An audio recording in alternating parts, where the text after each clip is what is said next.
வணக்கம் மக்களே, வாங்க ராகி புட்டு இன்னைக்கு.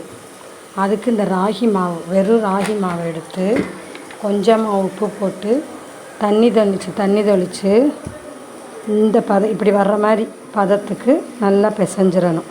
பிசைஞ்சிட்டு இப்போ நல்லா ஒரு கட்டியும் இல்லாமல் நைஸாக அப்படி எடுத்து விட்டுட்டு வாங்க இட்லி சட்டியில் அவிப்போம்.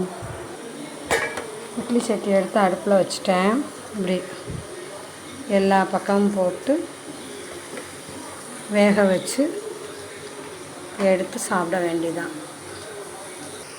எல்லாத்தையும் உள்ளே வச்சுட்டேன். துணியெல்லாம் இப்படி போட்டு பொத்திட்டு வாங்க நல்லா ஆவி வேக வரட்டும். அவியவும் காமிக்கிறேன்.